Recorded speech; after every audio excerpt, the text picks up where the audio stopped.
27-year headache. Chapter 5 of the life of God's righteous servant of Isaiah 53. The same year I graduated from law school in 1982, my son Justin was born. In 1985, my daughter Brooke was born. In 1988, my youngest child and daughter, Laura, was born. I was making good money, though I expected a lot more, in my first job with a law firm that specialized in collections. I also tried my first civil case, which, while working there, which was a nerve-wracking event, first trial. The first day I entered the courtroom, the judge asked me if I was a law clerk. I had a very youthful appearance, though I was 28 years old, not 20, common age for a law clerk. My youthful appearance in junior high school and high school with my long, wavy blonde hair, I usually kept in a ponytail, had way too many people tell me I looked like a girl. It is interesting though, at least to me, not one person in my entire life has ever said anything about my disfigured arm. I must have looked like a girl who would beat on you if you did it. When I got mad, there was no hiding it. You could see it in my face and hear it in my words. When I was 28, Brooke was born. I tried my first civil case, and the bane of my existence on earth began. A never-ending headache that I generally thought to be associated with post-traumatic stress disorder. I had terrible nightmares from my youth, but now I seem to have begun grinding my teeth, causing the temporal mandibular joint, TMJ, to ache terribly during the day, and the whole side of my head, the muscular, I don't know what you call it, but underneath the skin of the skull was always real tight, a tightening of the muscles. It was difficult to even talk to people at some points. For 27 years I had that headache. I tried everything.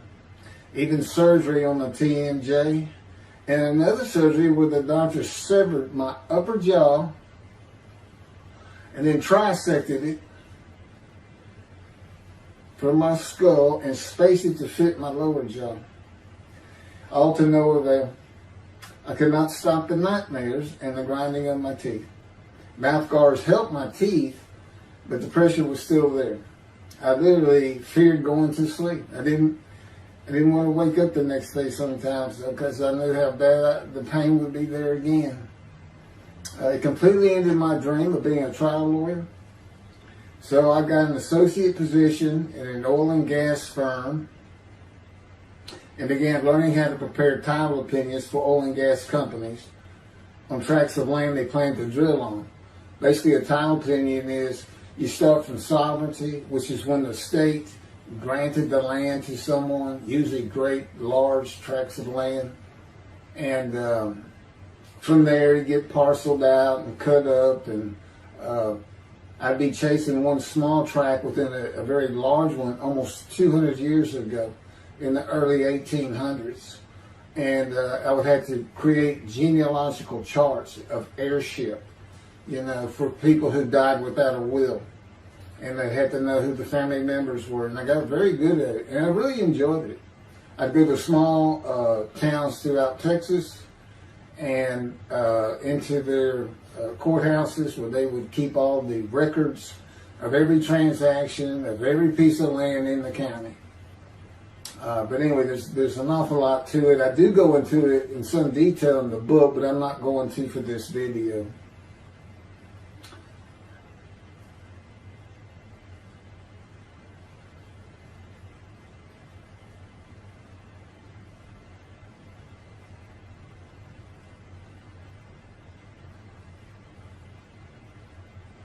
Eventually, I had my own firm.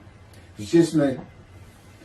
In my own office, and I was doing very well, though billing hours for title work is generally lower than other areas of the law, by the hour.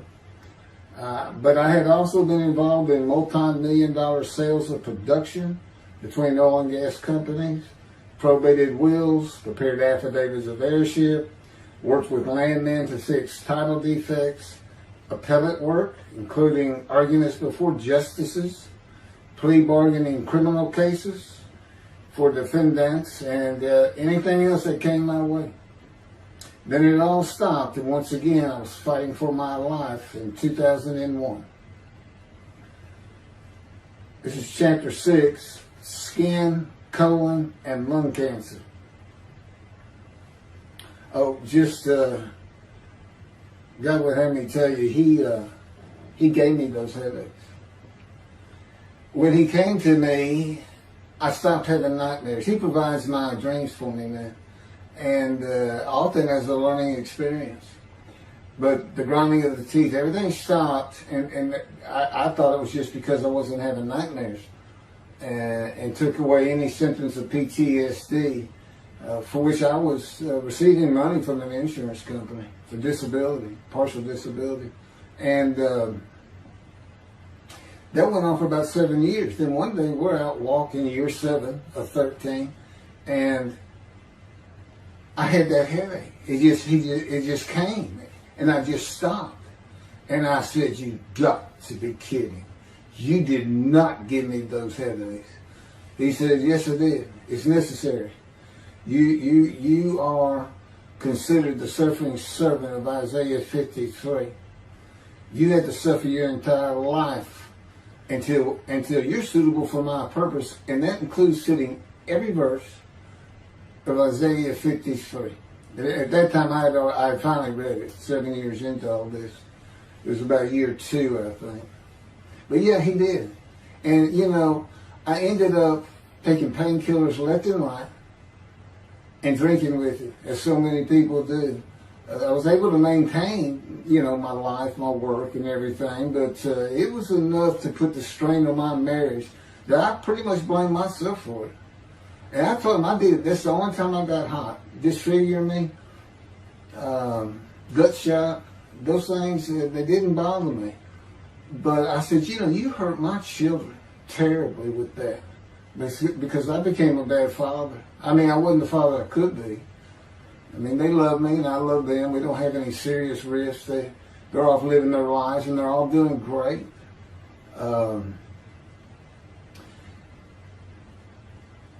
But if they consider themselves anything, they're Christians. And although I don't think any of them are overtly religious, or that they're in church every Sunday or anything like that, but when I started going to the conservative synagogue here in town, and I told them I was converting to be Jewish, that pretty much just saying I would be a Jew, I guess. I'm not sure that I didn't believe in Jesus was probably more of it, God says. But really haven't talked to them much at all in 7 or 8 years. But anyway, so God gave me the headache just to make sure.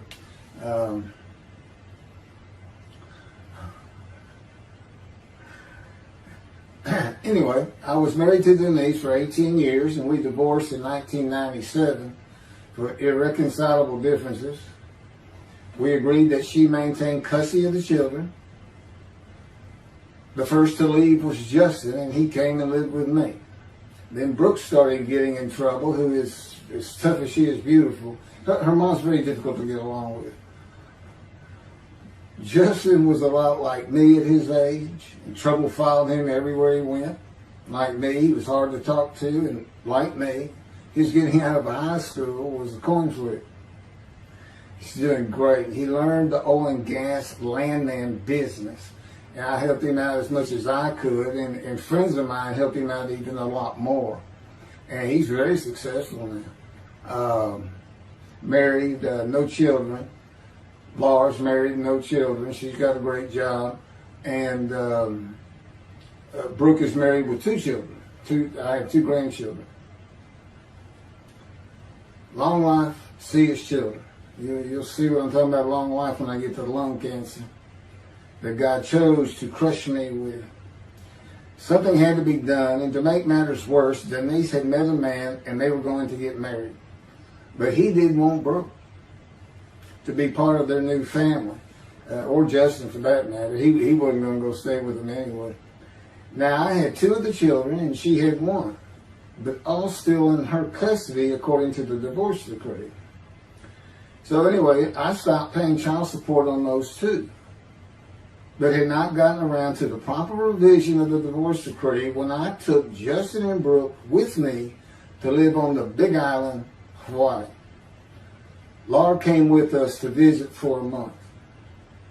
This oversight on my part resulted in Denise and now her 3rd husband filing papers in divorce court for past child support for all 3 children, for the time I had begun paying her 1/3 of the original amount.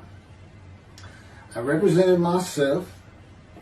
I had won contempt of court and was locked up for a day, but I never had to pay that money. By verbal agreement, I sent Laura back exactly 1 month later.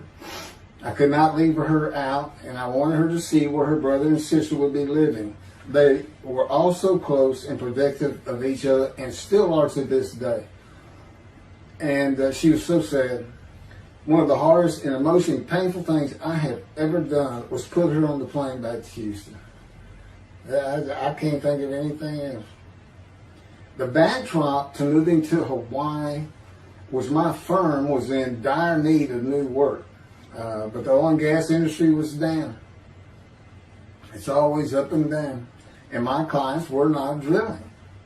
A landman I knew called and said his sister in Hawaii, a brilliant eye doctor, but not a good businesswoman, needed help resolving creditor issues stemming from her new offices and equipment purchases. I told him it was a good time for me, as things were slow, and who's going to turn down a free expense trip to the Big Island, Hawaii? So I went and took care of everything without charge, but of course everything was paid for. When I came back to live in Hawaii at the urging of the doctor that I had helped, who did not like the look of an abrasion on my chest, and it had been there for years, I was examined by a friend of hers, and it was cancer. I don't remember what the doctor called it. He removed it in surgery with a 6-inch diameter circular cut, and it was not malignant.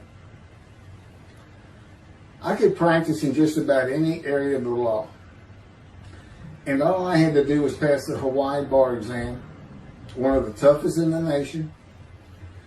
While studying for the bar, my body, all at once, in a moment, told me something bad was wrong with me. I had been running, swimming, riding my bike everywhere I went, letting Justin have the car, and had been feeling good and strong. In a moment's time, I was weak and sick while grocery shopping, and there was a pain in my belly and my abdomen. I did not know it, but a large tumor in my colon had burst through my colon, and I was bleeding internally. I did not go to a doctor, which I guess is my nature. That, and I did not have medical insurance. Anyone asking anyone for help unless things were at a critical stage, such as a bullet wound, was something I couldn't do. There's all kinds of personality disorders. I thought surely it would pass, and decided to just give it time and bear up to the abdominal and belly pain. I continued studying and took the Hawaii bar on Oahu and Honolulu in the summer of 2001. I had lived in pain for so many years from my headache, and passing the bar was so important, I just kept going day by day. Pain was getting worse, and but I kept exercising. It was the only time I didn't focus on the pain. I had always been a fast healer, and I thought in any day it would just go away. I finally could no longer take it. Brooke, it turns out, was in Houston visiting with her mom, and I left Justin at our little, we called it the Little Green Shack. There wasn't much to it. We weren't there very often, really, except to sleep, and went to Houston to find a doctor for diagnosis, staying at my parents' townhome, which is where I'm at now. I had allowed my major medical insurance to lapse using premiums for child support when things had gotten lean. I just needed someone to tell me what was wrong. I would find a way to take care of whatever the diagnosis was. Early September, I was close to dying, lying on the floor of a dingy apartment of a friend who traveled for work. I could no longer get up to even try and get medical help. And I had not told anyone how bad it had become. Then the planes hit New York. Seeing how grief-stricken so many relatives were on the news, I began to think for the first time how awful my children would feel when they found out how and where I died all alone. So I asked my father, again, it's hard for me to ask people for things, for the money to pay for a colon examination that had been suggested by a doctor at one of those clinics you find in a strip mall, the only places I could afford. The doctor who performed the colonoscopy finally found what was making me so ill and unable to eat. A malignant tumor 6 to 8 inches long that had burst through my colon, and I was bleeding internally. You know, I come out of anesthesia, partial anesthesia, and he's holding this picture, and there's this great big purple blob, and he says, I couldn't get the scope past this. It's not a good way to wake up. To say it crushed me in my life is an understatement. The pain, the weight loss, inability to eat, all I could do was drink calorie drinks. Began about 4 months before the colon examination. That was 4 months of sheer pain. But as it turns out, I did pass the Hawaii bar exam. It was now early October 2001. The doctor told me, look, you don't have insurance. Go to Bentop Hospital. That's the hospital I went to when I got gunshot. I prefer gut shot. It sounds better. Yeah, man. And he gave me the pictures from the procedure showing what he could not get the scope past. Just shaking his head and saying, you should have come in much earlier. So I went to Bentop thinking I was here in 75 on October 5, dying, but I did survive. And here I am again on the first week of October 2001. I showed the pictures to the admitting nurse. Instead of them sending me to the waiting room, she just looked at me and she said, this is a public hospital. I mean, you can wait all day long to have a cold check. She looked at me and said, why did you wait so long? And how are you still alive? And I told her, I have no idea. She did not send me to the waiting room. They had an orderly take me immediately to a room. There they hooked me up to a morphine machine where I could hit a button at a time interval I can no longer remember and receive a small dose. I do know I never missed one. I was very depressed. My parents who waited in that line for admittance with me looked so sad and depressed. It was not one of my better days, though I finally had some pain relief. Day after day, I lay there waiting for the next test they would run. It was during this time I received notification that Denise had filed papers in the divorce court to recover monies for the time I was taking care of 2 of the children. It's also when I received notification from Hawaii that I had passed the bar exam. So, Bentop Hospital, what a lifesaver. I mean, young surgeons in like Baylor University, medical schools, it's a prime position to get your hands on if you're going to be a surgeon. Because you're in surgery all day long and all night long. As long as you can stand up, they're bringing people in. It's just a real hot spot in Houston and a great hospital. But it's not a place you want to stay. You really don't. My doctor would come in and be out so fast, I never knew what was going on. He did tell you my previous surgery to my abdomen, where they opened me up from stem to stern, complicated removal of the tumor. On October 25, my son's birthday, who was now stuck in Hawaii, They cut me open again and removed the tumor.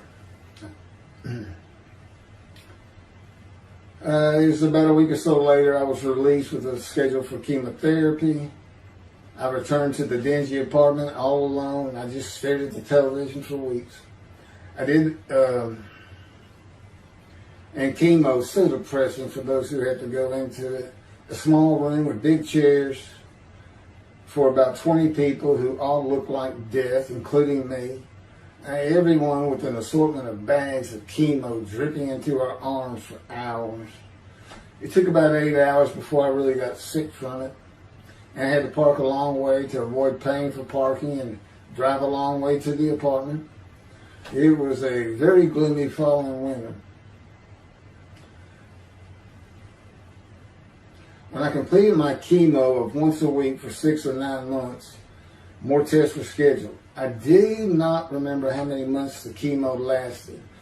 I do remember I did not finish, missing the last 3 sessions. At the end, I could not get out of the door without bursting into tears and just not go. It just wore me down to nothing. On the bright side, it was my goal. I had my own apartment called The Loft.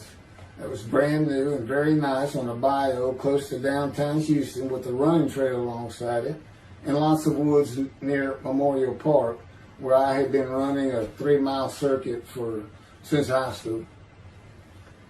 I returned to being told for follow-up tests, including x-rays on my chest, and the colon cancer had not returned then and to this day. The chest x-rays were another matter entirely. The doctor told me he had bad news and showed me the x-rays telling me the white spots I was seeing was cancer. They were everywhere. Lungs full of cancer, he said, at a stage I could not be treated with any success. My dad was with me, and I asked the doctor, well, what does that mean? And when he said you need to prepare for death, the look on my father's face was so sad and hurt at the same time I'll never forget. And we've been through some tough things in this house. Every house we've been in. It didn't affect me one bit. I did not feel anything. I was too beat down from the chemotherapy to care, I guess. God tells me I had a lot to do with that. And in fact, no matter what they said, I didn't think I was going to die. But I didn't know that. I just wasn't having that conscious thought. And God says he had a lot to do with that. Of course, he hadn't spoken to me yet. I had never seen a doctor for cancer or any other ailment since that day. I had to get Justin home was all I thought about. But I needed money. I found an old client that needed a title opinion for a drill site well. I struggled through that and got my boy back to Houston. And it was tough. I was so weak. And it had been so long since I really had done any title work. And just going to pick the work up and visiting with the client was a major to-do for me. But we got there and I got Justin home and he went to live with some childhood friends. This was now 2002 and going into 2003. I just walked all over the running trails in the 3-mile loop at Memorial Park and in the woods day after day. I didn't think about dying, but I did start. But I did not think about restarting my law practice either. I watched a lot of television and played video games. I watched the Tour de France for the first time and got inspiration from Lance Armstrong. I was still alive though, and the funny thing was my lungs never bothered me. I was never sick. It's because God had already removed it. After I got the news I was dying of lung cancer, he took them from me. That's what he tells me. And I don't have any symptoms. Well, as you'll see right here, in 2005, I picked up some title work here and there and made an office out of my loft. I bought my first motorcycle, soft-tailed lowrider Harley Davidson. First time in many years I was happy. I love riding that bike.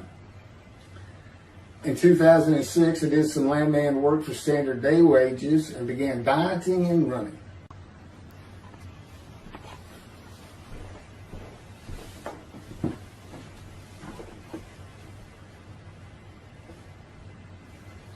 once again, my camera only goes for 29 minutes and 59 seconds, and I'm going to back up just a little bit. In 2006, I did some land work for standard day wages and began dieting and running. I had never been a swimmer in terms of training for it. I love the water and swimming, but I never trained with laps at different paces and various distances.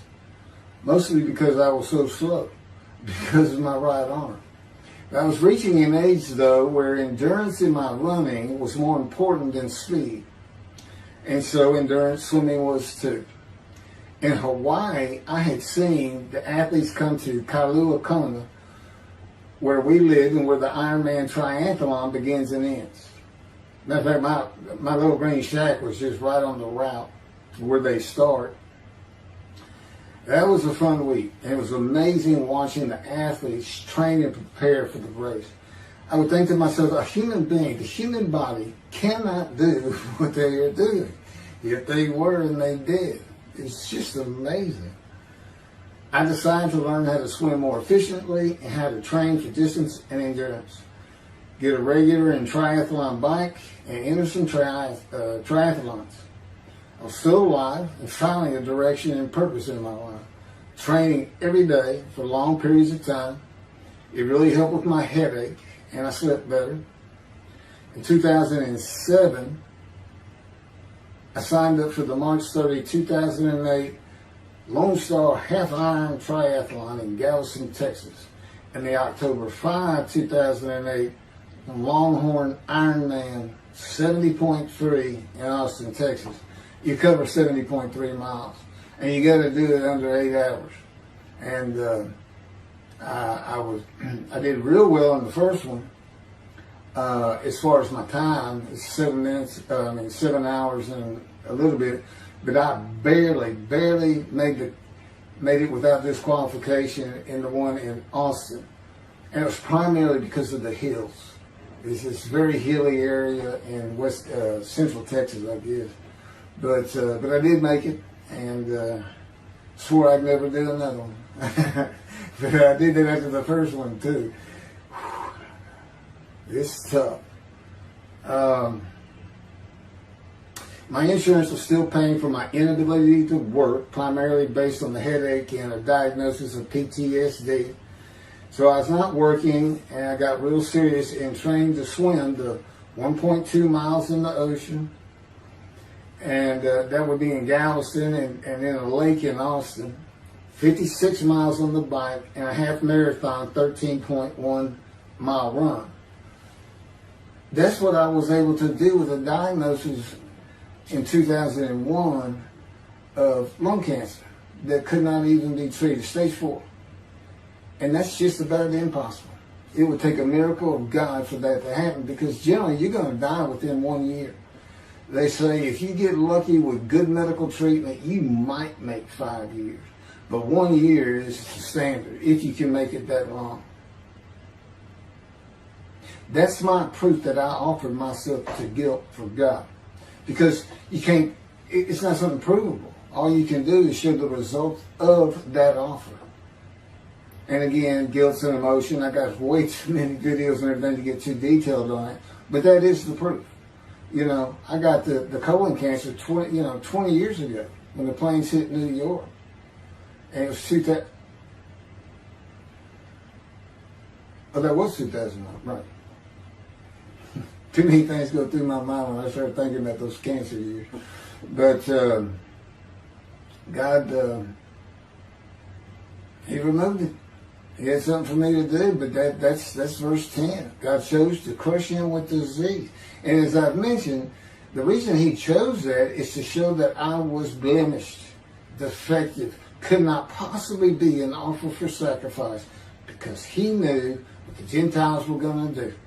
They were going to put an unblemished lamb in there and call the Jewish people's Bible their own, and use the laws of Leviticus, not unlike Mr. Tovia Singer and his 6 million blemished ram sacrificed by Hitler, the righteous servant of God.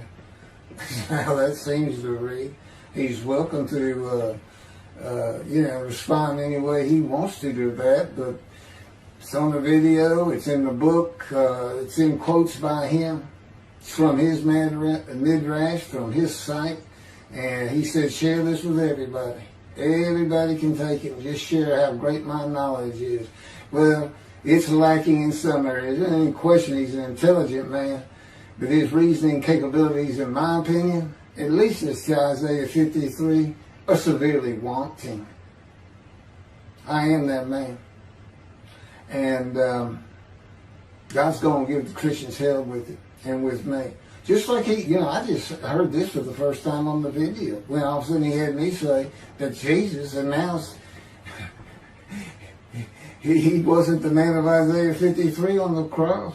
When he said, Father, Father, Father, why are you forsaking me? Because he was about to die. In Isaiah 53, who he thought he was, and he's not, who he didn't fit the verses, but he thought he was supposed to be exposed to death, but given long life. So boldly he goes into the Roman Jerusalem and gets himself taken up. He's not worried. Delusional, yeah, maybe, but as far as I'm concerned, he's nothing but a story. He never existed. And the story starts with the Essenes of the Red Sea Scrolls and the teacher of righteousness. Real quick, I'll go over that. Here's the thing. Their founder is called the teacher of righteousness. Okay? They were great followers of Isaiah. They had the great scroll of Isaiah. They're prolific writers and copyists. They had their own gate at Jerusalem. The Essenes gate. Now, the New Testament never mentions them. You got Pharisees, Sadducees, Essenes, but they never mention an Essene. And Jesus, quite frankly, would have been one of them. Because they embody who he is. They didn't like riches, hated sinning. They didn't like material things. They removed themselves from Jerusalem, in the most part, to those caves by the Dead Sea for that very reason. But they did have a gate. They still had people who would be there, and you know what they would do at the gates? Tell stories. That's what you do. You tell stories, and it is a great story. Here's this guy, he's connected with God. Back then they believed men were gods. Caesar was a god. Over in Egypt you had the same thing going on. It's a common thought that men could be gods. And this story just springs up. And there didn't any question. They'd have gone and questioned him. I mean, they're sitting right front and center in Jerusalem.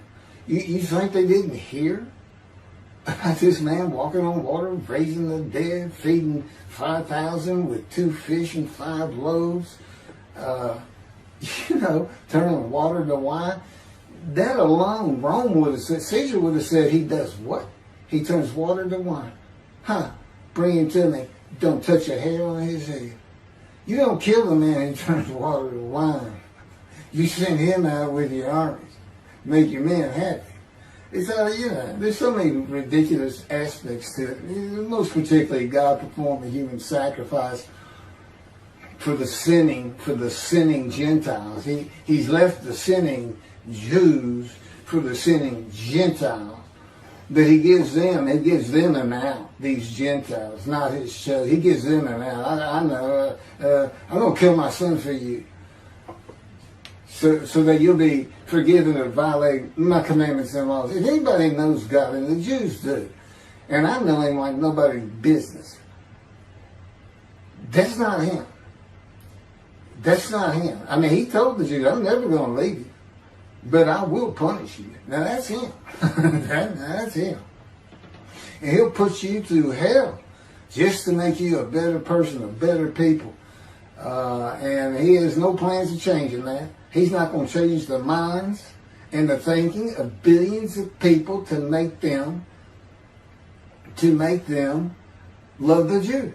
He's just not going to do it. And the practicality is, he didn't create man for him to even be able to do that. Now, he could have created humanity where he could do that. He could change the mind of everybody at the same time. But I'll tell you on this, he's been working on my mind for 13 years.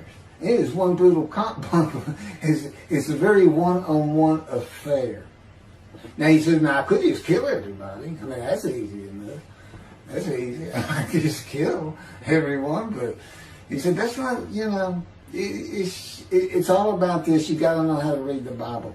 It's written for antiquity first, in the Dark Ages, and then the Age of Enlightenment. I mean, basically he's saying you've got to go back over it. You've got to check these guys. You've got to check Rambam in his speech. God's going to make the world speak Hebrew. Or, they will be the pure spirit. You got to check some of this stuff. And I read Rashi's, I went through his Isaiah 53 Midrash, and all I can say is very unimpressed. I've seen what he has to say in Malachi. He didn't pick up on any of this. He didn't know what the angel of the Lord is, the angel of the covenant that you desire. He doesn't know how Moses goes by a burning bush that's not consumed. The angel of the Lord is in there, and God speaks. I do. To me, it's just like, well, you just get some basic concepts, and all of a sudden, and quite frankly, it'll open up the scripture to the Jews. They can put the Talmud aside for a little while. But I will say this. God says, if you can study it, study it. There's all kinds of great things in it. Just be real careful about what you teach from it. And it's useful for heaven. If you like to talk about canon as a scholar with other Jews who may very well be in a scroll of remembrance with you, you can meet up with them. You'll see them in the meeting places, have them over to your room. Y'all can watch the new earth being created and the new peoples of God chosen, and watch the evolution of the chosen people. And humanity, the same as this one. God says, why would I change it? Why would I change it? When I did it, it was perfect. And you can tell Mr. Singer that the evolution that he's talking about, where all of a sudden the world's going to love the Jews, been going on for over 3,000 years, and it hadn't even. And today, anti-Semitism's up, and David is here. It's not going to happen. Thank you very much. I will be doing. Was that 5 and 6? Yeah, that was 5 and 6. Now the book picks up at chapter 7. It's on a video when God first speaks to me. And it's very interesting. And we'll still be putting some videos out. But I've pretty much covered all the major material. Everything from Isaiah 53 and the day of the word, Lord. There's a few more things. And it's a better read than it is a video watch. But, for those who like to read. But it's covered very well in these videos. And now that I've put in the personal part in, which is to show how I fit Isaiah 53, and you see the difference in my life. Now that's a life of suffering. That's a life of pain. That's a life of familiar with disease. They say, gee, well, he died on the cross. He was scourged. He was scourged and this and that. Do you know how much he suffered in his life? I mean, he's not even in the conversation as a man of suffering. He's not in the conversation. Thousands and thousands and thousands of people died horrific deaths back then and by crucifixion. It's not the only one. This is descriptive of a man and his life. So you can find him, identify him. And what did he do? He never suffered. He was never sick, ever, until the last day of his life. He's 30 years old. He's got one day under his belt of pain and suffering. To me, you're not even in the conversation. I mean, that's nothing. That's not even suffering. That's just, you had a bad death, sorry. You got whipped first. You got whipped. One gospel says the scourging was an open-handed slap to the face. Now, the other three do say scourge. But then and then every movie you see, he's carrying that cross. He's all whooped up and bleeding, this and that. He carries the cross in one gospel only. In the other three, it's carried for him. And then he's on the cross, and what does he do? Father, Father, why have you forsaken me?